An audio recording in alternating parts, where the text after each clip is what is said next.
you ever seen a country where women are the ones who propose? A place where a village of actual dwarves exists?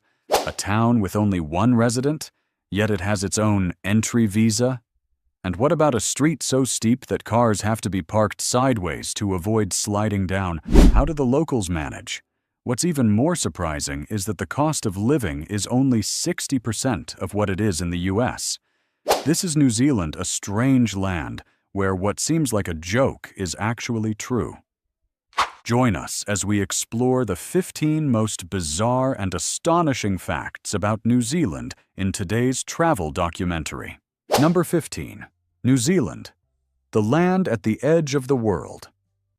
New Zealand is isolated in the southwestern Pacific, over 1,200 miles from Australia, and is often referred to as the faraway neighbor of the civilized world. This country consists of two main islands, the North Island and the South Island, along with more than 700 smaller islands, covering about 104,000 square miles, slightly larger than Colorado but with an astonishingly low population density. As of mid-2025, New Zealand has over 5.2 million residents, just a third of New York City's population. Interestingly, there are more than 29 million sheep here, which means there are nearly 6 sheep for every person. The population primarily consists of people with European ancestry, indigenous Maori, Pacific Islanders, and a growing Asian community.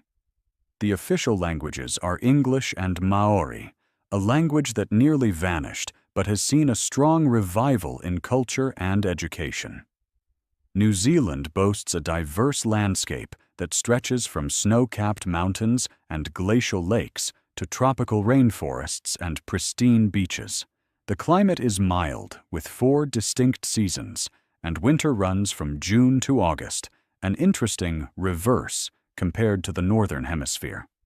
What's particularly special is that in a country where you can ski in the morning and surf in the afternoon, you don't have to choose between mountains and the sea because New Zealand offers both in the same day. Number 14. A real hobbit village. Hobbiton exists.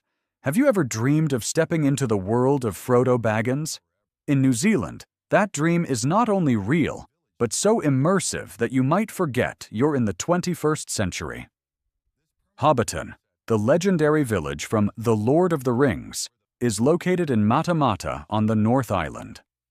Set on a 1,200-acre dairy farm in the Matamata region, Hobbiton was handcrafted for the film's scenery, and after its overwhelming success, it has been preserved as a living village. Here, you can stroll through 44 charming hobbit homes, wander through lush vegetable gardens, admire green round doors, tiny furniture, a wooden well, and chimneys that puff smoke every morning.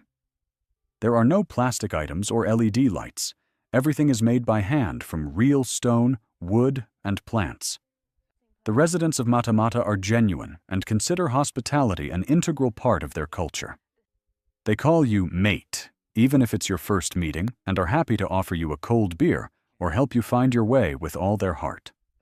Many locals work as farmers by day and Hobbiton tour guides by night, sharing tales of Middle-earth as if they truly lived there. Movie-loving visitors and those seeking classic experiences will enjoy a craft beer at the Green Dragon Inn, sitting under the party tree where Bilbo once gave a speech, or standing where Gandalf rode into the village. Interestingly, the Maori call this area the home of little dreams, as it evokes memories, imagination, and innocence in the hearts of adults. Believe it or not, many people celebrate their birthdays at Hobbiton, just like hobbits would. Are you ready to pop into Bilbo's house for a hobbit beer? If so, comment with the number 5 exclamation mark.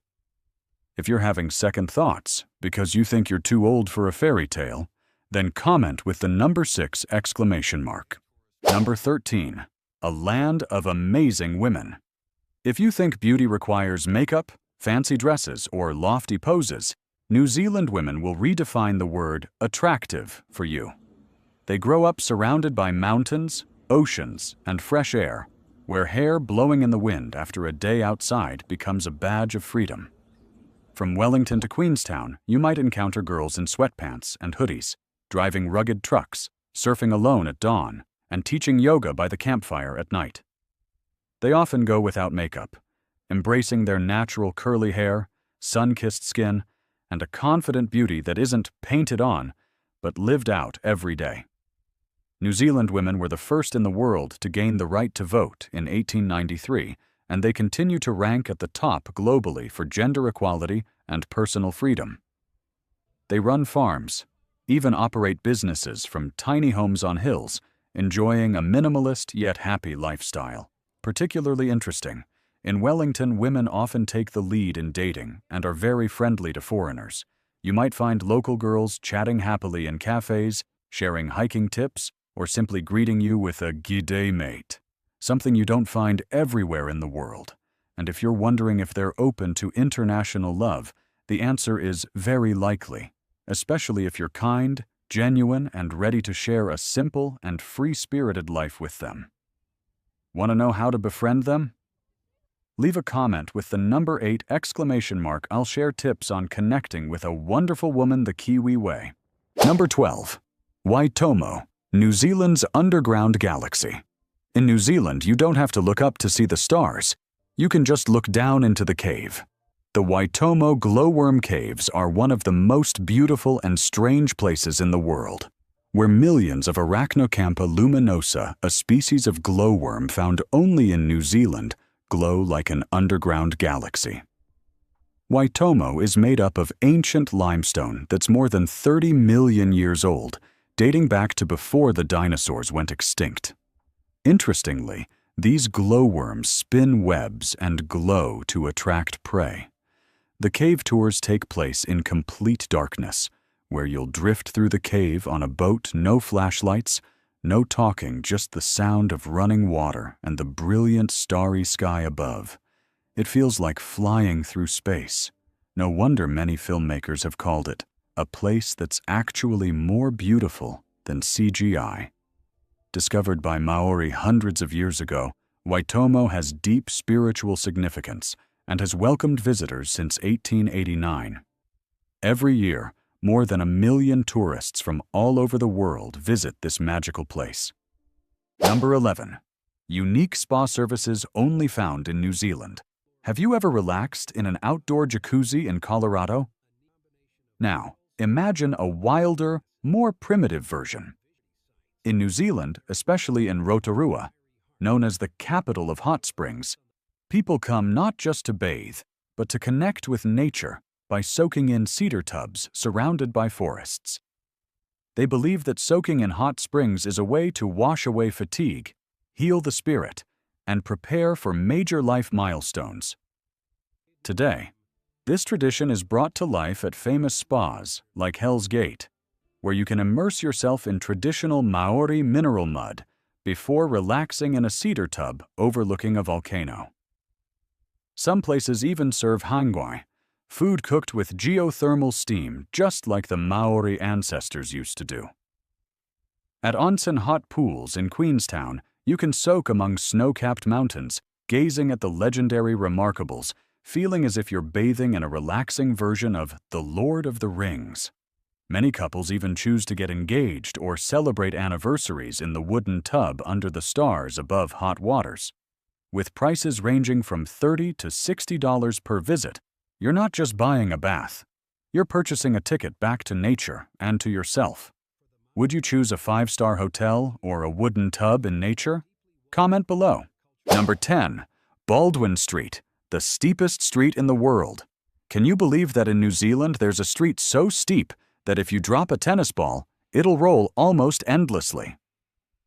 That's Baldwin Street, located in Dunedin, which was once recognized by Guinness World Records as the steepest street in the world, with a gradient of 38%. That means for every 9 feet you walk horizontally, you climb nearly 3 feet vertically. Interestingly, in 2019, Baldwin lost its title to a street in Wales, but regained it in 2020 after Guinness apologized for miscalculating the slope. The locals were so thrilled that they printed images of the street on t-shirts, coffee mugs, keychains, and even pet collars, Because of the extreme incline, residents have to park their cars sideways rather than parallel. Cars here must use the best handbrakes, and locals are so used to climbing the hill that it feels like their morning workout. If they're not careful, cars could roll back down. The houses are designed against the slope, meaning they appear tilted from the outside, but are balanced once you step inside. Every year, thousands participate in the race to the top of Baldwin, and the winner receives a special medal. In winter, it turns into a natural ski slope. Once, the whole town even attempted to make the steepest cake in the world, but the frosting slid right down to the bottom before they could cut it. Number 9.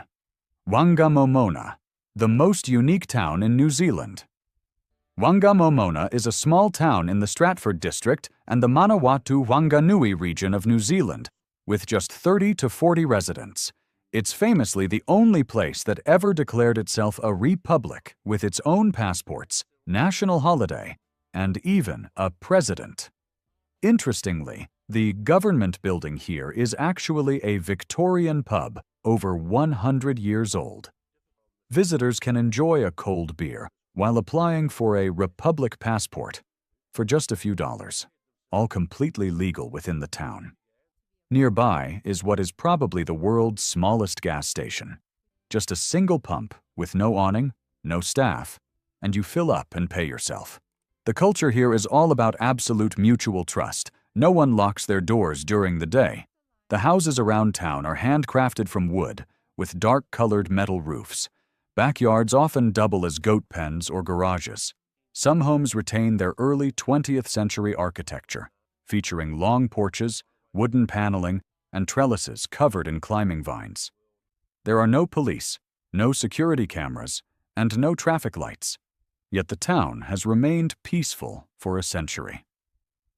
Everyone here has a unique nickname, like Dave, who whispers to the goats, or Nina, the flag-raising queen. Even more interesting, every 2 years, the whole town holds a presidential election where candidates can be people, dogs, or goats. Number 8. The kiwi bird, the world's cutest national symbol. In a country where the residents proudly call themselves Kiwis, it's no surprise that the national symbol is not a majestic eagle or a mighty lion, but a tiny, flightless, nocturnal, and extremely shy bird, the kiwi. This little creature embodies the unique cultural identity of New Zealand. Interestingly, the kiwi has a long, curved beak and is the only bird in the world with a sense of smell stronger than sight. It uses its beak to sniff out food in the ground, functioning like a detective with a nose in the wild. And kiwi eggs? They're about 25% of the mother's body weight, making them some of the largest eggs in the animal kingdom. New Zealanders love kiwis so much that many roads have signs reading Kiwi Crossing, giving way to this timid bird. Kiwis are also known for their loyalty. Once they choose a mate, they stick together for life, building nests, hatching eggs, and raising young quietly but steadfastly. For Kiwis, this bird represents not just wildlife, but their pride and spirit of authenticity. If you want to see a kiwi with your own eyes, head to the reserves in Rotorua or Zealandia. But remember to speak softly and move slowly, as kiwis don't like to be noticed. If you think this flightless bird deserves its national treasure status, comment with the number 9. Number 7. Life in Wellington. If you land in the capital city of Wellington on a December morning, the first thing you'll feel isn't a rush, but a strong enough wind to blow your hat down the hill. This city has the highest average wind speed in the world, earning it the affectionate nickname Windy Welly. Strangely, no one seems to mind. Wellingtonians still leisurely sip coffee